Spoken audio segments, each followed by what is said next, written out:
Remember when, like, everyone used to say renting was just throwing money away, that buying, that was the big one, the ultimate power move. Right. But honestly, with these rent prices we're seeing and everyone talking about a buyer's market, I'm not so sure what the playbook is anymore.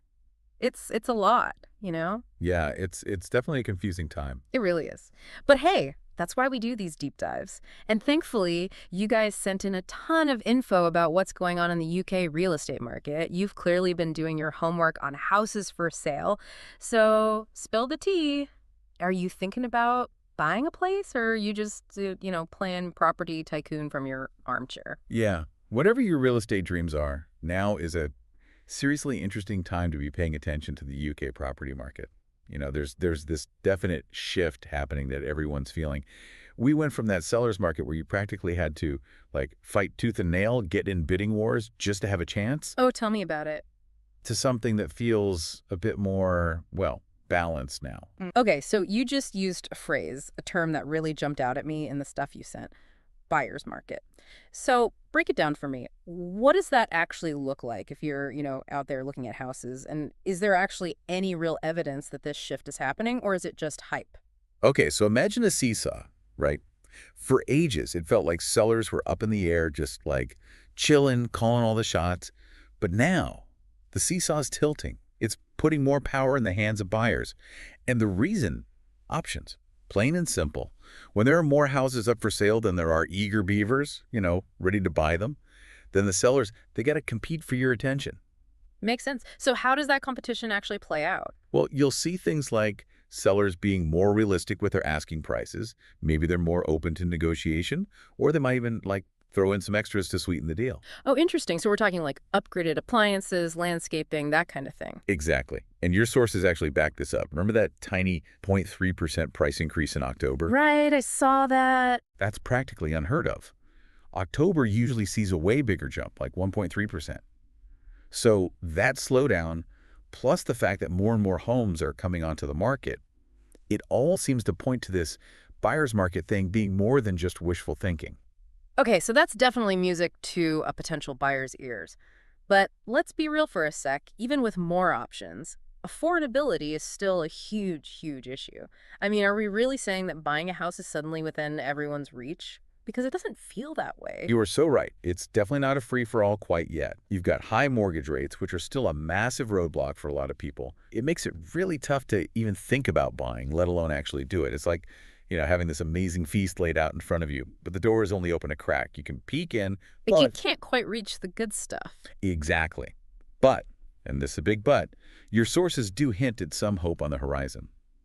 We found this real estate expert, Artie Mann, and they were saying that even with all the challenges, there's actually been an increase in sales activity compared to last year. Oh, Yet more buyers are talking to agents, putting in offers. It seems like things are shifting, even if it's at a snail's pace. so it's a balancing act then. More choice for buyers, which is great, but those affordability hurdles are still very real. So what's the takeaway for someone who is thinking, okay, maybe I want to buy in the next few years? Is it a waiting game? It really could be. And this leads into some interesting predictions for 2025. A lot of experts are forecasting a drop in those pesky mortgage rates we were talking about. Oh, okay. So if that actually happens, what could that mean for buyers? Well, if rates go down, it could be a total game changer. Suddenly, buyers who were totally priced out before, they might be back in the game. Imagine a wave of buyers suddenly able to afford more, and they're all going after the same 4- and 5-bedroom houses that your research says are flooding the market. Whoa, so not only could buyers benefit from potentially lower prices, but then they've also got this increased competition among sellers working in their favor, even with more properties available. Now that is a plot twist. Okay, so we've talked about buying, but what about renting? The stuff you sent mentioned something about record high rents. Not exactly ideal for anyone stuck in the rental game, right? Oh, absolutely not. The rental market it's a whole other beast. We're talking record high rents, like an average of 4,384 pebbles per month. That's a huge chunk of someone's salary. The squeeze is real, and it's making that dream of owning a home feel even further away for a lot of people. Yeah, you're preaching to the choir. It's a lot. But is there any light at the end of the tunnel for renters? Well, there might be a glimmer. Here's the thing. While rent prices are still going up, the pace is slowing down a bit. It's like the market's taking a breather. Interesting. Yeah, and there could be a few reasons for that. Demand is still high, obviously, and there's just not enough supply to meet it. But there's a limit to what people can afford. Right. So that could be putting the brakes on those skyrocketing prices, at least a little bit. So it sounds like the UK property market is kind of standing at a crossroads right now. There are all these challenges, but also these glimmers of opportunity, depending on which way things go. It really feels like anyone's guess how this is all going to play out. You hit the nail on the head.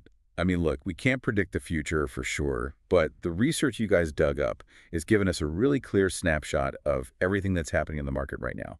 Whether you're looking to buy, sell, or even just survive renting, knowing what's going on is so important. Couldn't agree more. It's all about being informed and ready to act. Right. Okay, before we wrap up, one last thing for you to think about as you continue your own deep dive into this stuff. Let's say those lower mortgage rates do actually happen in 2025. And let's say we see this huge surge in demand. Could we end up right back where we started with those crazy high prices, even if there are more homes up for grabs? Will more competition between sellers be enough to balance that out? The next few years are going to be a wild ride for the UK property market. Happy house hunting, everyone.